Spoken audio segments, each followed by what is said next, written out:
Vamos ainda ouvir um dos defensores do José Eduardo dos Santos nesse texto. Tratado abaixo de cão, Graça Campos. Consagrado na Constituição da República de Angola, o Estatuto dos Antigos Presidentes da República, definido no artigo 103, estabelece 1. Os antigos presidentes da República gozam das imunidades previstas na Constituição para os membros do Conselho da República. 2. No interesse nacional de dignificação da função presidencial, os antigos presidentes da República têm os seguintes direitos: A. Residência oficial. B. Escolta pessoal. C. Viatura protocolar. D. Pessoal de apoio administrativo. E. Outros previstos por lei. 3. O estatuto previsto no presente artigo não é aplicável aos antigos presidentes da República que tenham sido destituídos do cargo por responsabilidade criminal nos termos da presente Constituição.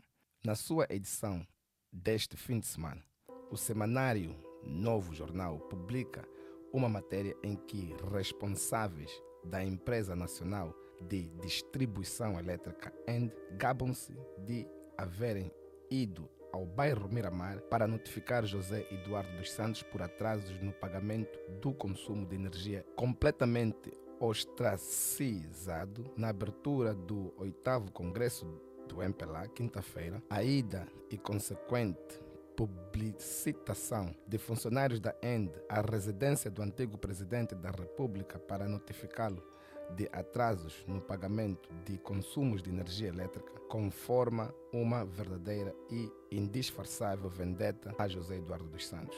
E do mais elementar bom senso que a residência oficial que a Constituição de Angola atribui aos antigos presidentes da República inclui consumos como de energia elétrica, água e outros. Por outro lado, e tendo direito a pessoal de apoio administrativo, não é expectável que seja o antigo presidente da República deslocar-se aos balcões da END para pagar o consumo de energia elétrica da casa oficial que o Estado lhe destinou. A publicitação da diligência da END junto da residência do antigo presidente da República não tem outro objetivo que não a humilhação e ridicularização do seu ocupante oficial. Qualquer empresa pública, nomeadamente as de comunicação social, acumulou dívidas colossais junto da END e da EPAL. Todas ou quase as empresas de comunicação social públicas estão em dívida com o Instituto Nacional de Segurança Social. Há poucos anos, o BPC, um banco público, ameaçou levar a tribunal funcionários que deixassem escapar para conhecimento geral uma pretensa lista com os nomes dos maiores devedores da instituição. Na altura, sustentou-se que a ameaça do BCP, então dirigido por Ricardo de Abreu, visava proteger a honra e o bom nome dos devedores. Ao publicitar a diligência feita junto da sua residência, a END mostra que José Eduardo dos Santos não é merecedor de honra e nem de bom nome. A END é tutelada pelo Ministério da Energia e Águas, cujo titular, João Batista Borges, o antigo presidente da República, manteve no cargo. Apesar de avassaladoras evidências do seu comprometimento com os casos de corrupção, aqueles que hoje se deliciam com a humilhação de José Eduardo dos Santos convirá lembrar um velho provérbio português, segundo o qual quem com ferro mata, com ferro morre. Pode mesmo dizer-se que alguns setores do MPLA reservam a José Eduardo dos Santos tratamento menos digno do que é destinado a cão tomado pela combinação de sarna com raiva. Há pouco menos de 5 anos, muitos dos atuais carrascos do antigo presidente da República se diziam seus indefensíveis na felicidade e na tristeza. What it do, what it does, best by people. Então, estamos aqui perante mais uma publicação de choros e tristeza, mais de um cidadão, um jornalista que, de uma maneira ou outra, ele faz publicações para recordar ao povo angolano aquilo que José Eduardo dos Santos fez e o tratamento que ele está a ser dado não é digno à sua imagem. Isso foi posto por Graça Campos.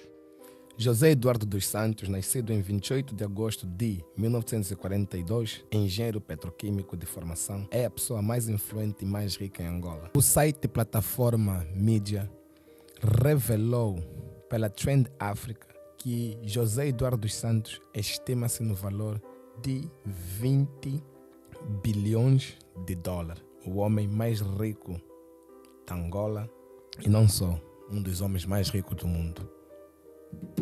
E o homem mais poderoso em África. Não é por acaso que a Isabel dos Santos foi considerada pela Forbes a mulher mais rica de África, que possuía uma fortuna de 3,4 bilhões. Considerada pela BBC uma das 100 mulheres mais influentes do mundo. Lopo de Nascimento, o antigo primeiro-ministro, em 1975 a 1978, de Etnia Umbundo, mais tarde se tornando ministro da administração territorial, mas a passagem dele no governo não funcionou e foi substituído pelo Paulo Kassoma, e publicamente declarou que abandonaria a política em 2013.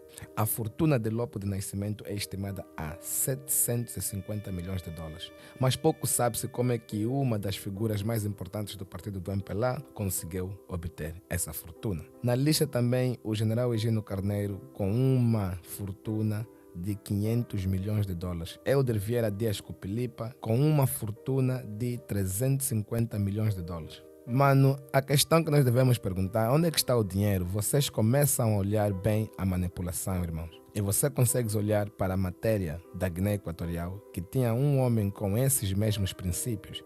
Estamos a falar de um caso para além das nossas emoções. Esses roubos resultaram que Angola entrasse numa lista dos mais corruptos do mundo. E é uma vergonha para os nossos passaportes. Temos que inverter isso e expor quem é o culpado e a justiça que sirva para eles. Cada família angolana que eles tiveram que deixar padecer para alcançarem esses bilhões é incontáveis. Deves pensar as medidas e o regime de intimidação que o José Eduardo dos Santos usou para lhe manter no poder esse tempo todo. Eu acredito se o Hitler tivesse essa idade e vivo para ser condenado pelos crimes que ele poderia ser condenado. O destino o trouxe a este desfecho. Existe uma justiça divina. Os vossos passos estão a completar histórias bíblicas. Homens que ficaram como imperadores e hoje não tem ninguém à sua volta, acabam como uma desgraça que foi planeada pelo próprio Senhor. Se calhar vocês só estão a ser usados para fazer esse tipo de história, para que essas histórias se repitam daqui a 100 anos e quando vão olhar na Bíblia novamente vão dizer, uau, continua a acontecer.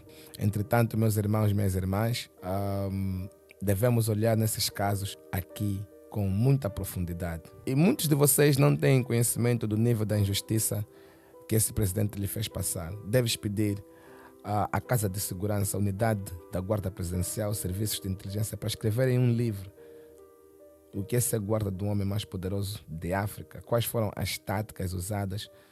Pede para desclassificarem esse dossiê e tu vais entender como é que José Eduardo dos Santos conseguiu manter esse tempo todo aí no poder. No entanto, meus irmãos, isso que está-se a fazer ali também pode ser mesmo uma tática dele mesmo, José Eduardo dos Santos, se vitimar ao povo angolano para dizerem, olha o que é que o João Lourenço está a fazer ele passar, olha, não sei quanto, essa perseguição dos filhos. Mas família boa, a perseguição dos filhos não é perseguição dos filhos, é a justiça internacional a tentar parar homens como o presidente Obiang da Guiné Equatorial, homens como José Eduardo dos Santos e suas famílias, que se beneficiaram à volta do seu povo. Enquanto eles se enriqueceram, o povo morria pobre. Essa é a nossa realidade. O jornalista que escreveu aquele texto, esses homens são aqueles que estão ali como máquinas para transferirem aquele sentimento que você deveria ter para com ele, para transferirem ao João Lourenço. Você não sabe a tática que os marimbondos estão a usar. A tática é vitimar cada vez mais o José Eduardo dos Santos, apresentar-lhe na sociedade como um homem que já está mesmo desgastado. A família boa, os 20 bilhões que roubaram,